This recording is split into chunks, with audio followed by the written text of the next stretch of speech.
historically and through all of our history and science books, we believe that life was created by a comet or an asteroid hitting the surface of Earth. In the same way, it also wiped out the dinosaurs. On a long enough timeline, the Earth will certainly be impacted by an asteroid at some point in the future. In the recent past, there has been major impacts on the order of a small nuclear weapon being detonated in Siberia. This was the Tunguska event. A 50-meter wide comet fragment exploded and flattened about 80 million trees. For 1999 RQ-36, the target of the OSIRIS-REx mission, we've determined that there's on the order of a 1 in 1,000 chance of this body hitting the Earth sometime in the 22nd century. It's one of the most potentially hazardous asteroids in the solar system. The greatest threat to our existence isn't climate change, but asteroids, which is why the next 72 hours will be very interesting for our planet, because right now, an asteroid bigger than the MCG is heading towards us at 13 meters a second. Are you serious? Are you literally serious? Asteroids! Well, there are people freaking out right now, folks, that September 23rd or 24th, the Earth is potentially going to get hit with a massive, catastrophic, apocalyptic, cataclysmic asteroid deep impact. Now, wait a minute. Everybody calm down. Calm down. Go ahead and make some more coffee and just relax. We're going to die. We're all going to die!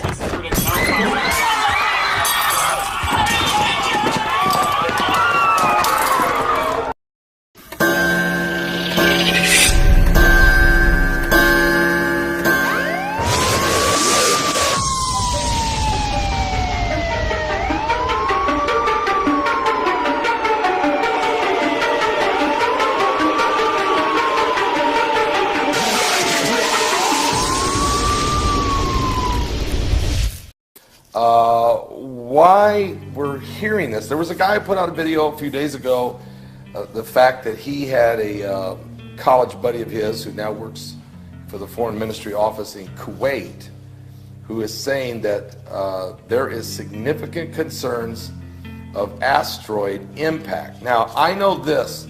I reported it earlier, I forgot when, a few days ago, that China discovered an asteroid. They call it 2009 ES. It's about a mile wide, and it is headed in our direction. They didn't tell us when it was coming, how close to the Earth it would go by, what other debris is flowing along with it, but they do mention it as a concern. They even call it a killer asteroid. Now, what we've understand is, I went to NASA and checked it out. NASA does recognize this asteroid. They confirm it exists, 2009 ES, but they're very vague in the information. They don't give us any approximate time of arrival or going by the Earth or how close. Keeping that one kind of quiet. I don't know why. Now, here's what I do know. We have according to NASA, the JPL, Jet Propulsion Laboratory, is seeking a robotic spacecraft development for asteroid redirection mission. Get this. NASA's Jet Propulsion Laboratory in Pasadena, California, has issued a request for a proposal seeking a design, development, and build of the robotic spacecraft that will capture a multi-ton asteroid boulder from deep space during the first segment of an agency's asteroid redirection mission. The RFP is open to the 4 industry partners that previously completed their conceptual designs of the spacecraft. ARM is a 2-part mission that will integrate robotic and crewed spacecraft operations, improving the ground of deep space to demonstrate key capabilities needed for the NASA's journey to Mars. So the robotics segment of the mission completed its key decision point B review in August, which served as an authority of the JPL to proceed with its next procurement phase. There are 4 vendors that are trying to come up with this spacecraft. They want this robotic segment, or ARM, to be able to demonstrate some advanced high power, high throughput solar electric propulsion. Now, NASA is admitting, matter of fact, in the year 2021, they want to launch this space probe. They want to send it up to a major asteroid, pick a boulder up off the asteroid, and then ride alongside the asteroid, hoping that the gravitational pull will be just enough to nudge the asteroid in a little bit, redirecting it so that when it goes by the Earth, it will not pose any threat. So obviously NASA knows there are certain asteroids headed in our direction. The Bible tells us we will have 2 deep impacts. That's not a fairy tale. This is a prophecy. It is going to happen. When, I don't know. But I have a feeling that the elitists do know. And matter of fact, they're building underground cities for the elitists to survive a catastrophic event. Even Jesus said there'll be signs in the sun and in the moon and in the stars, and distress of nations with perplexity, and the sea and the waves roaring, and men's hearts failing for fear, for looking after those things coming upon the earth. For the powers of heaven shall be shaken. Then shall they see the Son of Man coming in a cloud with power and great glory. When these things begin to come to pass, he said, look up, lift up your head, for your redemption is drawing nigh. Well, in Revelation 8, I'm going to come back to you here. There's an Armageddon office, that, and I reported on this a long time ago. Back in January of this year, NASA Armageddon office aims to protect the Earth from the doomsday asteroids. The White House has sanctioned this Armageddon office. Its job is to check, to scour space, to go where no man has gone before, and to find the doomsday asteroids threatening the Earth. And you can know this, we will get hit. We will get hit twice. In Revelation 8, verse 8, it says, the second angel sounded, and as it were a great mountain burning with fire was cast into the sea, and a third part of the sea became blood. And a third part of the creatures which were in the sea and had life died. And the third part of the ships were destroyed. And a third angel sounded. There fell a great star from heaven, burning as it were a lamp. And it fell upon the third part of the rivers, and upon the fountains of waters. And the name of the star is called Wormwood. And the third part of the waters became wormwood. And many men died of the waters, because they were made bitter or poisonous from radiation from a deep impact. So there's going to be 2 of them. One's going to hit sea, one's going to hit land. They are going to happen. Here's the situation. We don't know the day, the hour when Christ is coming, and we really don't know, at least we don't know, us little people, we don't know when they're going to impact the Earth, but we know they're going to. And so does NASA, and so do all of the scientists. And little by little, they're leaking out concerns. And what's causing the heavens to shake? What's bringing this galactical belt of asteroids and meteorites? Is it Planet X? Is it Nibiru? Is it the dwarf star? Is it planet number 9? Is it planet 7X? Call it whatever you want to. Is this what's going to bring about the doomsday effect? The world won't come to an end from both of the impacts, but you'll think it has. Are you saved? Trust me on this one. You don't want to be left behind. And we could have some deep impacts. Matter of fact, I believe we will have some deep impacts before Christ returns. This thing is getting close. And as far as this week, September 23rd or 4th, I don't think you have to worry about that.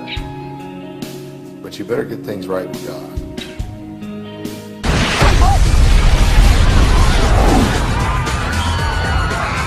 Hold that thought, Hazel! It seems as if an asteroid or some kind of meteorite has just hit ground right outside the Mark Twain chili cook-off.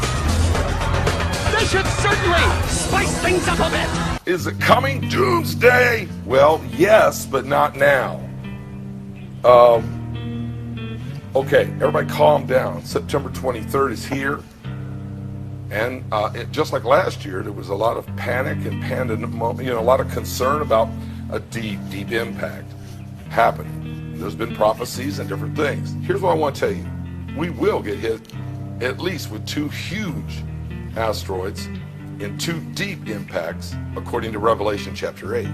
But we're going to get hit with probably several asteroids and meteorites of different shapes and sizes that are going to cause some apocalyptic concerns without question. Matter of fact, this is why the global elitists are building underground cities. They are trying to prepare themselves for the coming apocalypse. Now, you are going to see some things. Matter of fact, let me just tell you this. Right now, NASA says there are 1,730 potentially hazardous asteroids that they're aware of. And last night, there were 22 fireballs that were seen in the skies. And so we also know that there's an Armageddon office at the White House. And that Russia is working, their scientists working on a nuclear space technology to try to blast incoming dangerous asteroids into space and blow it into millions of pieces. We know that NASA's announced that in the year 2021 they're going to send up a space probe and go find one of the asteroids that they've identified that's still way out there, and they're going to try to grab a boulder off of it and then let that probe right along beside this asteroid, letting the gravitational pull nudge it off its track. We know that the Chinese have just announced last week that they've identified the asteroid 2009 ES, and they recognize, they call it, it's huge, and they call it a killer asteroid. So, and here's what Jesus said about all these events. He was asked the question about the signs of the end times and what will be the sign of your coming, the end of the world, and what should we look for. And there's going to be false Christ and false prophets shall rise, and there's going to be all kinds of wars and rumors of wars, and nation shall rise against nation and kingdom against kingdom. But then in Luke 21:11 he says this, and great earthquakes shall be in divers places, and famines and pestilences and fearful sights and great signs shall there be from heaven. All right? Fearful sights and great signs will be in the heavens or in space, and nothing could be more fearful than an asteroid on its way. Matter of fact, here's what Jesus also said, same chapter, Luke 21. He tells us in verses 25, he says, and there shall be signs in the sun and in the moon and in the stars, and upon the earth distress of nations, with perplexity, the sea, the waves roaring, men's hearts failing them for fear, for looking after those things which are coming on the earth, for the powers of heaven shall be shaken. All right, so there's a whole lot of shaking going on. There is inbounding asteroids without question. But here's the good news. And then shall they see the Son of Man coming in a cloud with power and great glory. All right? So the more asteroids that are incoming, the more meteorites that are seen, the more fireballs that are in the sky, even when the deep impacts start happening, look up. The next verse. And when these things begin to come to pass, then look up, lift up your heads, for your redemption draweth nigh. So look, you have nothing to fear if you're right with God, okay? But as far as today's September 23rd asteroid, it's nowhere on anybody's charts for an impact today of a biblical proportion, unless they know and they're not telling us. And I think I already suspect that they do know of asteroids and when they're going to hit, and that's why they're working feverishly. China, United States, and Russia working feverishly to figure out how to deal with what they can't deal with. Release the meteor! Release the meteor! Oh, no way! Right in the Kanyikin! There is an asteroid discovered in December 2004 called Apophis, named for the Egyptian god of death and darkness. It was named only after its trajectory was identified to intersect that of Earth. Had that not been the case, we would not have named it Apophis. Could name it like Tiffany or something, or Bambi, you know, something not threatening. This one was headed towards Earth, Apophis. All right. Once you discover an asteroid, you got to wait a little while to get enough of a segment of its orbit to calculate what the full orbit will be, to know if it will come in harm's way. So, we did that. We, the community. I wasn't the one. We got peeps who do this, okay? So, we get the orbit. Turns out, in the year 2029, the month of April, the 13th of April, a Friday, Apophis will come so close to Earth that it will dip below our orbiting communication satellites. And it is the size of the Rose Bowl. It'll be the largest, closest thing we have ever observed to come by Earth. Now, of course, a much bigger asteroid took out the dinosaurs, but we weren't around at the time. So this is in the era of observing the cosmos with technology. This will be the closest, biggest thing we'll ever see come by. Now, the orbit we now have for it is uncertain enough, because these things are hard to measure and hard to get an exact distance for. The orbit is uncertain enough, so we cannot tell you exactly where that trajectory will be. We know it won't hit Earth. We know it'll be closer than the orbiting satellites. There is a range, a 600-mile zone. We call it the keyhole. If the asteroid goes through the middle of that keyhole, it will hit the Earth 13 years later. It will hit the Earth. 500 kilometers due west of Santa Monica. So it doesn't matter where it goes through that keyhole. Now, that's if it goes through the center. If it goes through other places within that keyhole, then the contact point shifts further into the Pacific or closer towards North America. Or something, yeah. Yes. Okay? But if it goes through the center, it hits the Pacific Ocean, plunges down into the Pacific to a depth of 3 miles, at which point it explodes, cavitating the Pacific in a hole that's 3 miles wide, 3 miles deep. That will send a tsunami wave outward from that location. That's 50 feet high, 5 stories. Oceans don't like having holes in them.